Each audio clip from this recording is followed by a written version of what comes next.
అంత చాలా సుదూర ప్రాంతం నుంచి వచ్చినటువంటి deputy CM Pawan Kalyan sir గారికి ప్రత్యేకమైనటువంటి నమస్కారాలండి. నా పేరు మామిడి బాలరాజు, నందిగరు గ్రామం. నాకైతే రెండు కళ్ళు కూడా కనిపించావు. అయినా కూర్చుందామైనా పడుకుందామని కూడా నిద్ర లేనటువంటి పరిస్థితి. ఇది కిన్ను మరి వెన్నుపూస బేక్ అయింది సార్. దానికి ఏంటంటే నాకు మరి వెళ్ళి హాస్పిటల్లో ఉందామైనా మరి కొంచెం ఆర్థికం మరి నా దగ్గర లేదు. మన ప్రభుత్వం వాళ్ళు మనకు ఎంతో కొంత 6,000 రూపాయలు ఇస్తున్నారు, కానీ మాకు ఇద్దరు పిల్లలకి మా ఆవిడికి నాకు కొద్దిగా ఖర్చుకు సారట్లేదు సార్. అందుకని చాలా ఇబ్బందికరంగా పడుతున్నాను. మీరు వస్తారని ఆశతో ఉదయం నుంచి 7 గంటల నుంచి ఇంత నలిగి కూర్చుంటున్నాను. ఏడవాలో కూడా తెలియదు, పడుకుని ఉండాలో కూడా తెలియదు, నవ్వాలో కూడా తెలియదు. అది పరిస్థితుల్లో ఇక్కడ నలిగిపోతున్నాను ఉదయం నుంచి సైడ్ దగ్గర కూర్చొని. కాకపోతే మీతో మాట్లాడాలి ముఖాముఖాన్ని ఉద్దేశంతో ఇంతవరకు ఇది ఉన్నాను సార్. తర్వాత నాకేంటంటే నా ఇల్లు ఏమొచ్చి రేపిల్లుడు పడిపోయే గోడంతా మొత్తం పగిలిపోయింది సార్. చిన్న పెంకుటిల్లు, ఆ ఇల్లు గోడ ఏమైందంటే పగిలిపోయింది.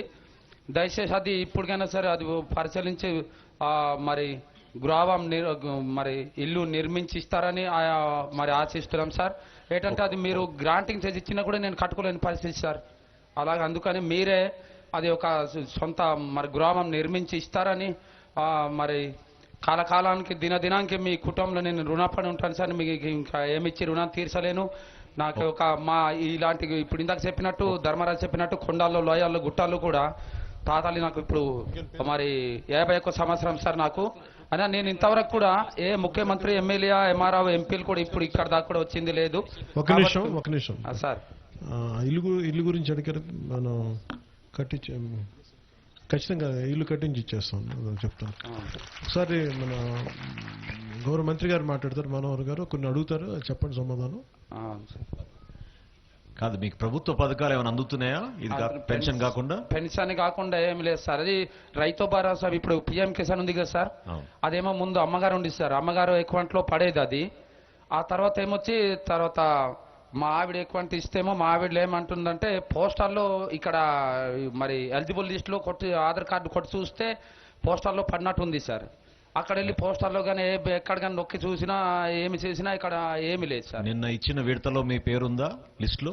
మీకు వచ్చిన డబ్బులు మీ ఖాతాలోకి? లేదు సార్, అది చూపించలేదు సార్.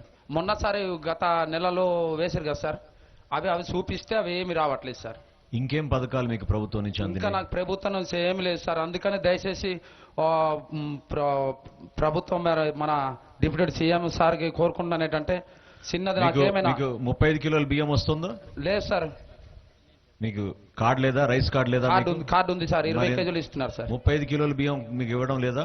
లేదు సార్. ఓకే, అది ఇప్పుడే డిప్యూటీ సీఎం గారు చెప్పారు, ఇప్పుడే శాంక్షన్ చేద్దాం. అది ఆ తర్వాత ఏమొచ్చి చిన్నది ఎక్కడి నుంచి నేను సాలేకపోయినా మా పిల్లలు మా ఆవిడైనా సరే తెచ్చుకొని ఇది అవుతారు.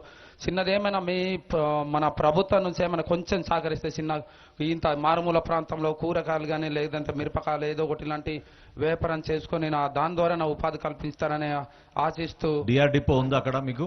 డిఆర్ డిపో మరి కొత్తపల్లి ఉంది సార్. డిఆర్ డిపో చేస్తారా? మీకు ఇచ్చేస్తాం ఇమీడియట్ గా మీ కుటుంబానికి. డిఆర్ డిపో అంటే నాకు మరి రాయడం అంటూ రాస్తారు. కుటుంబంలో ఎవరో ఒకరు నేర్పిస్తారు, కలెక్టర్ గారికి చెప్తాను, ఎవరో ఒకరికి మీ తరఫున నడిపించగలుగుతారు. మీతో పాటు ఎవరిని వచ్చారా? మీతో ఎవరైనా వచ్చారా కుటుంబ సభ్యులు? మా ఆవిడ ఉంది సార్. ఓకే అమ్మ, నమస్కారం. నిల్చో, ఆమెకి ఇవ్వండి మైక్, మాట్లాడమ్మా. మీకు డిఆర్ డిపో ఇస్తే చేసుకుంటారమ్మా మీ కుటుంబం? చేసుకుంటారా? Very good. కలెక్టర్ గారికి చెప్పి డిప్యూటీ సీఎం గారు చెప్పారు, శాంక్షన్ చేద్దాం మీకు, చేసుకోండి.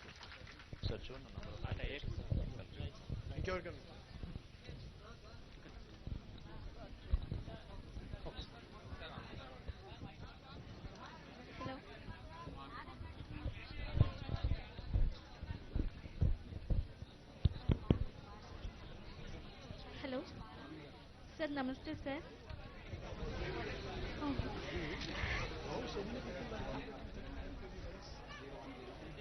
हेलो सर सीएम गारू, डिप्यूटी सीएम गारू.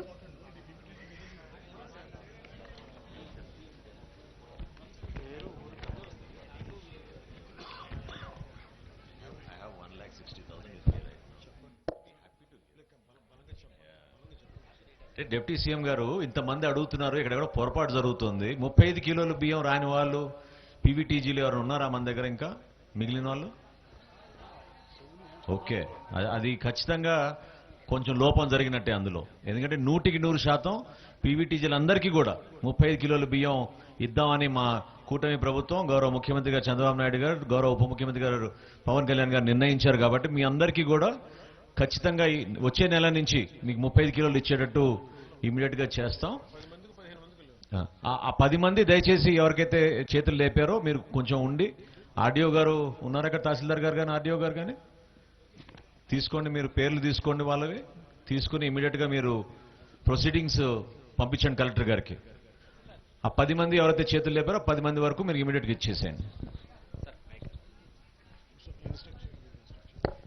తహసీల్దార్ ఒకసారి ఇది సాచురేషన్ బేసిస్ లో ఒక ఎన్యూమరేషన్ చేయండి. మన దగ్గర ఆల్రెడీ డేటా ఉంది. ఓకే, అంత్యోదయ అన్న యోజన రిక్వెస్ట్ ఉంటున్న అప్లికేషన్స్ మన దగ్గర ఉంది. సో ఒకసారి కన్సల్టేట్ చేయండి.